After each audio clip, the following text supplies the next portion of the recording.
Let's go! Are you kidding me? The Eli Ricks news comes out.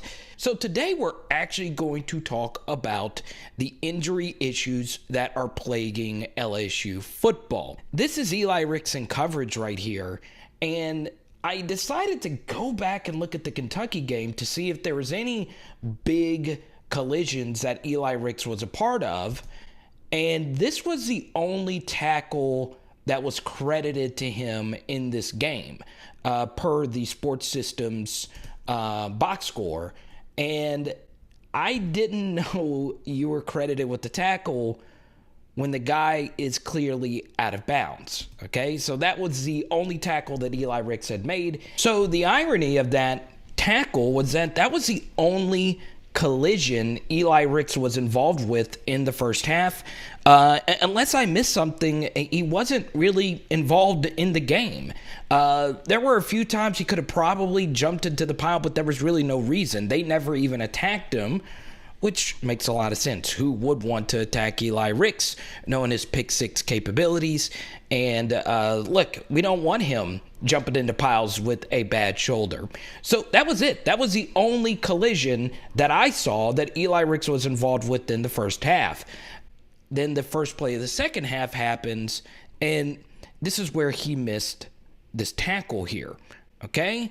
And that was ironically him trying to make the tackle with his left shoulder. Now, here's what's very interesting is I keep reading the story, but I've yet to get clarification which shoulder Eli Ricks is having surgery on. I believe it's his right. That's the one he normally wears his shoulder brace on. He wore a shoulder brace against Florida. And as many of you know, this is a guy that has been dealing with shoulder issues since his high school seasons. Brody Miller wrote a really good story on that. And then we get to this play, and this was actually Eli Ricks's last collision period in this game. I couldn't find any others. And what happened here, we did a film study on this. B.J. Ojulari missed an opportunity to really bring down Levis here, and this happens, and I believe this is where Eli Ricks really aggravated his right shoulder. Nasty spin move here by Levis, and as you can see, that extends Eli's right shoulder, and that's just rough right there. And then eventually Ali Gay brought him down, and of course Ali Gay got hurt a little bit later in this game. And this is the nasty spin move right here on Ricks, and there you go. And you can't really see it right here, but there is some precautionary tape under Eli Ricks' right shoulder. Now I want you to see this. Mason Smith wears a thicker shoulder arm brace, and Eli Ricks in the past has wore a bigger shoulder brace. I don't know why he wasn't wearing it in this game right here. Then obviously Will Levis a few plays later scored on a quarterback sneak. And you can see it right here. There's a little bit of tape right here under Eli Ricks' right shoulder. So let's talk about the Eli Ricks rumors. Is he packing it in? Is he opting out? Is he hitting the transfer portal? Well, I'm going to give you all the answers to that question right now, but it is very important to show you this clip, okay? So you see Eli Ricks right here, and this is 2 minutes left to go in the fourth quarter. So, look, after that drive you saw with the two Eli Ricks collisions, he did leave the game for a series, I believe, and then he came right back into the game. And obviously, as you see, with 2 minutes left to go, he finished the game. And could Eli Ricks play versus Florida this next weekend if he really wanted to? Yes, he could definitely tough it out because Eli Ricks is a tough son of a gun up to this point in his career. His mother shared that he has played through all types of injuries in high school, and that is part of the reason why Eli Ricks is one of the highest rated players I've ever had coming into LSU, and up to this point he has exceeded those expectations partially because of that. According to Brody Miller's story, Shauna Ricks and the Ricks family had a bunch of people flying in to see Eli Ricks play in this game versus Florida. So it does stink that he is, obviously not going to be able to play. But this to me is what I find to be really fascinating about Ricks, is that the team isn't any good right now. And he has been playing through a lot of pain. And this shoulder injury was surrounding Eli Ricks during the offseason. So, of course, we shouldn't risk his injuries right now. We shouldn't risk something becoming more serious.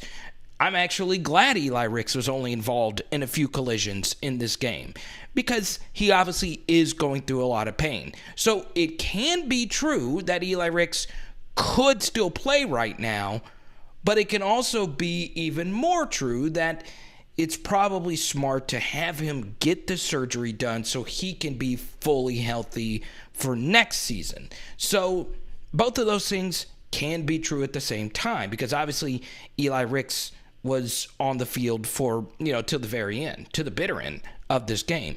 So it leads us to this next question. I won't spend too much time on it because it's crazy talk. I don't think Eli Ricks is going to transfer anywhere. LSU is DBU for a reason.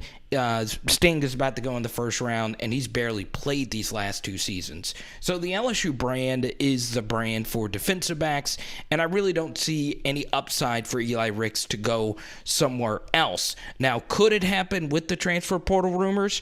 Absolutely. Georgia has taken full advantage of Darian Kendrick, and a corner is really a plug-and-play position. Eli Ricks could play in any system that he wanted to. I just don't think he would leave LSU. Eli Ricks also has family that lives in Louisiana, so it's just hard for me to see him going anywhere. But there's going to be other fan bases that troll you about transfer rumors, and you honestly never know in this day and age, knowing you could be immediately eligible no matter where you go. Now, you've been looking at a long list of names. Obviously, these are all the injured and or ineligible players for LSU up to this point in the season. The names that you'll see at the top of this list are the guys that were major contributors, and then at the bottom of the list are just more names of guys that have barely played and or are still injured. And that is what is really fascinating, is that LSU's roster management this season has been pretty wild, considering that there's so many players that have been struggling, and we have yet to try new names. There's all different types of players you could try at new positions. Heck, everybody's hurt, and nothing is really working right now outside of a few things anyway right now. So I would like to see LSU try a bunch of new players, because number one, there are plenty of snaps to go around now, and number two, there's quite a few injuries on this team, and there's still a good chunk of season left to go. And it then leads us into the injury question as a whole. Does LSU have an injury problem? Is there anything they can do to control this unbelievably random injury-riddled team? Injury is mostly a random circumstance, right? Injuries just happen out of nowhere. Some years you have some really good injury luck. Take the 2019 LSU team, where we honestly did have a good bit of injury luck. Really no serious season-ending injuries. There were obviously some guys that got banged up, like Grant Delpit, Clyde Edwards-Helaire, Terrace Marshall, Austin Deculus, but it was never really for an extended period of time. So, yes, a lot of your success does come down to injury luck. However, there are some things that LSU should potentially examine. Let's take Jared Small's injury, for instance. The linebacker out of Catholic High Baton Rouge, who was expected to be a big star on this team. I believe he got hurt the week leading up to UCLA, and that was when LSU was in transit and they had to practice because of the hurricane in the Houston Texans stadium.